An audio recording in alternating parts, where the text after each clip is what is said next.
On the lively street in South Korea, a strange scene suddenly appeared. A cloud of white smoke filled the air. People who didn't know the truth were taking pictures excitedly. Just a few seconds later, some of them fainted on the ground. The atmosphere became tense in an instant.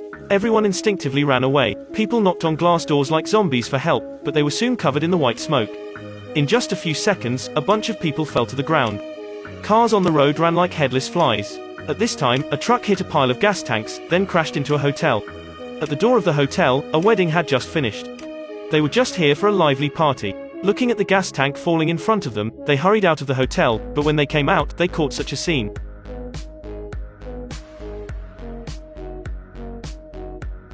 Everyone looked at the white smoke floating in front of them. They hurried back to the hotel. When the woman in the car got off, she fell into the smoke. Fortunately, she was carried back to the hotel. Soon, she had difficulty breathing. Burn marks also appeared on her face. Everyone was waiting for an ambulance. Yoo-Ju and Yong-Nam looked at the smoke floating higher and higher downstairs. Concerns arose within them. The building would soon be filled with smoke. Yong-Nam suggested that they should go to the roof. Everyone hesitated, because they all knew the consequence very well. Yong-Nam was a young man, who did every chore at home. Though he trained every day at the park, he was still single. Everyone thought he was a waste. Children called him a fool. Just when they hesitated, they received text messages. The government told him this white smoke was highly toxic. Just within a minute, they would die. The top priority was to go up the building and wait for the helicopter rescue. At this time, Yong-Nam found a simple tool. With everyone's tacit cooperation, they quickly made a simple stretcher. They decided to quickly move. However, when they got to the top floor, they found that the door to the roof was locked and the key was on the first floor. However, the first floor had been filled with poison gas. At this time, Yong-Nam looked at his sister who needed first aid and his elderly parents.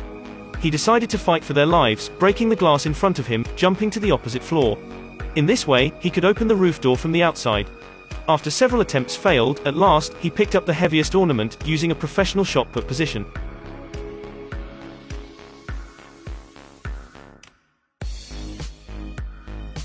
Finally, he broke the glass. He found a long rope and tied it to himself. Yong-Nam put on sneakers. This time, his father came to persuade him not to do such a dangerous thing, but he also knew he could save them. He was going to take a chance. After a run-up,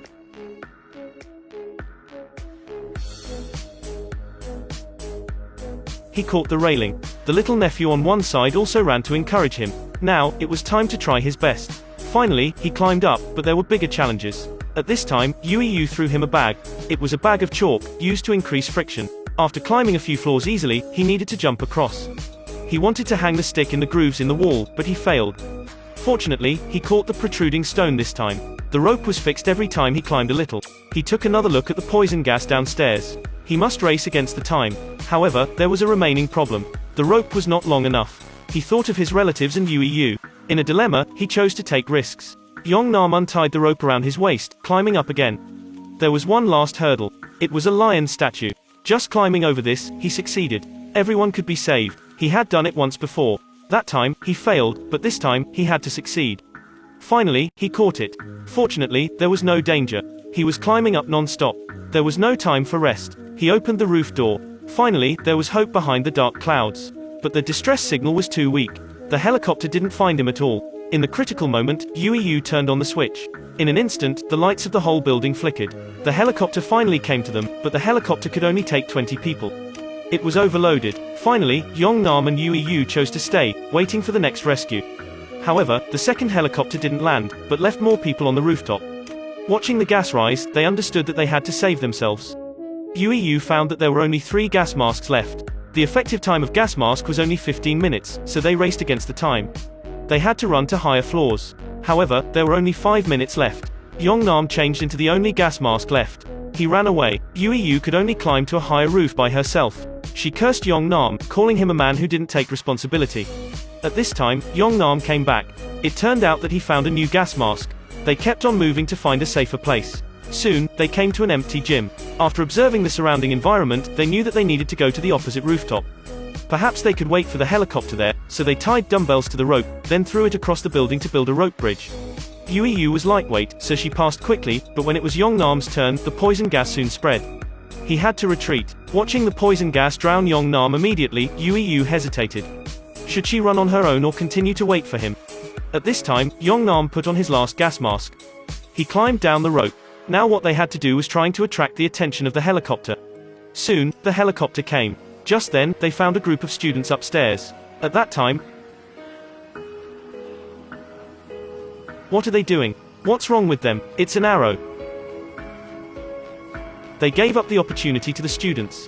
Suddenly, a nearby gas station exploded. The poison gas was spreading all over the place. They could only go to a higher tower crane nearby. Once again, they raced against time. At this time, a UAV appeared. They ran all the way. The drone looked for their whereabouts all the way. Soon, their way of survival spread all over the country. Everyone was cheering them up. Soon, they found out it was impossible to go to the opposite side. They stayed still in despair. The drone was also unavailable at that time. They cried helplessly, but soon, there were more drones. Enthusiastic netizens were paying attention to them. Yongnam suddenly had an idea.